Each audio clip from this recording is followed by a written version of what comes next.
Assalamualaikum warahmatullahi wabarakatuh. Perkenalkan, saya Naya Lia Putri dari Prodi Tadis Kimia. Kali ini saya akan menjelaskan materi mengenai asam dan basa.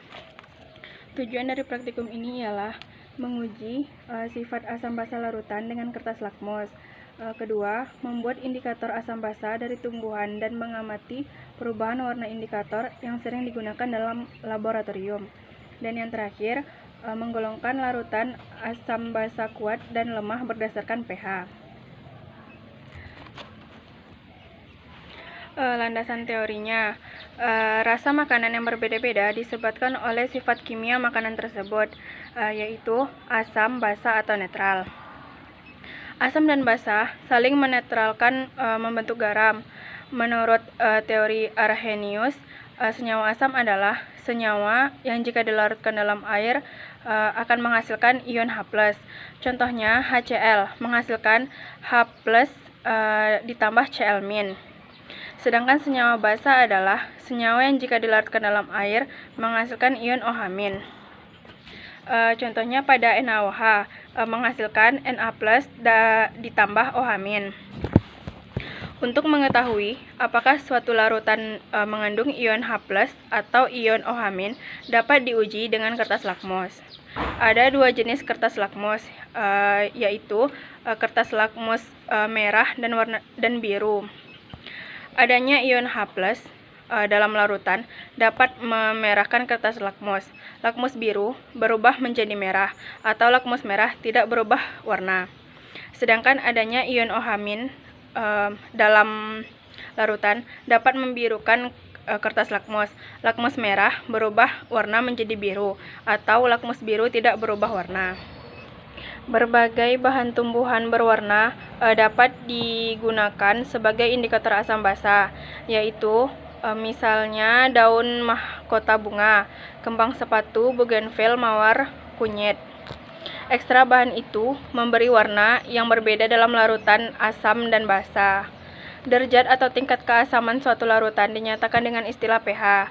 pH larutan asam kecil dari 7, pH larutan netral sama dengan 7, dan pH larutan basa besar dari 7. Kekuatan asam basa dapat ditentukan dari pH larutan dengan konsentrasi yang sama. pH asam kuat lebih kecil dibanding asam lemah, sedangkan pH basa kuat lebih besar dibanding pH basa lemah. Asam kuat dalam air menghasilkan ion H+ secara sempurna sehingga mempunyai pH kecil berkisar 1-3. Adapun asam lemah dalam air menghasilkan ion H+ secara tidak sempurna sehingga mempunyai pH besar berkisar 3-5. Begitu juga basa kuat dalam air menghasilkan ion OH- secara sempurna sehingga mempunyai harga pOH kecil. Harga pH besar berkisar 12-13. Basa lemah dalam air menghasilkan ion OH- secara tidak sempurna sehingga mempunyai harga pOH besar. Harga pH kecil berkisar 9-11. Adapun alat dan bahan yang kita gunakan dalam praktikum ini.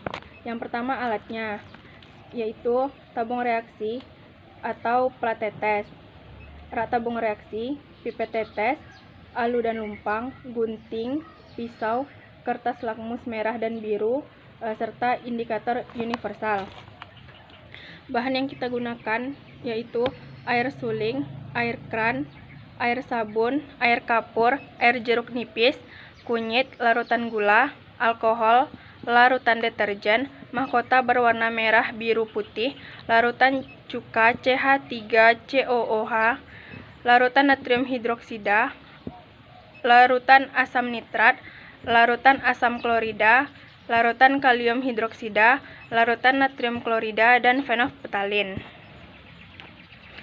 Prosedur kerja untuk pengujian sifat larutan. Guntinglah masing-masing kertas lakmus merah dan biru sepanjang 1 cm dan taruh dalam satu tabung reaksi atau pada satu lekukan plat tetes, lalu teteskan air suling. Amati apakah terjadi perubahan warna pada kertas lakmus. Catat pengamatan dengan cara yang sama, ujilah larutan cuka dan air kapur. Selanjutnya, lanjutkan percobaan dengan menguji larutan lain yang tersedia. Apakah larutan itu bersifat asam seperti cuka, bersifat basa seperti air kapur, atau bersifat netral seperti air suling.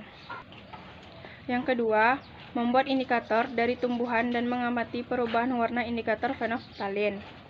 Giling beberapa helai mahkota bunga berwarna merah dengan kira-kira 5 mili air suling dengan lumpang. Tempatkan 1 mili air bunga ini masing-masing ke dalam 2 tabung reaksi. Ke dalam tabung pertama, tambahkan larutan cuka, sedangkan yang kedua, tambahkan beberapa tetes air kapur. Guncangkan tabung, amati perubahan warna dan catat. Lakukan cara yang sama dengan bunga berwarna biru dan putih. Selanjutnya, siapkan 3 tabung reaksi yang bersih. Tabung pertama diisi dengan 2 mili cuka, tabung kedua dengan air kapur, sedangkan yang ketiga diisi dengan air suling. Kemudian tambahkan masing-masing 2-3 tetes larutan fenoftalin. Guncang tabung dan catat perubahan warnanya. Selanjutnya, yang ketiga, menentukan nilai pH dan kekuatan asam basa. Masukkan larutan CH3. Yang ketiga, menentukan nilai pH dan kekuatan asam basa. Masukkan larutan CH3COOH, NaOH, HNO, HCl, dan KOH ke dalam tabung reaksi masing-masing 5 mili. Celupkan kertas indikator universal ke dalam setiap larutan dan amati serta catat hasil pengamatan. Sekian penjelasan materi mengenai asam dan basa. Jika masih kurang dalam penyampaian, saya mohon maaf. Saya akhiri. Assalamualaikum warahmatullahi wabarakatuh.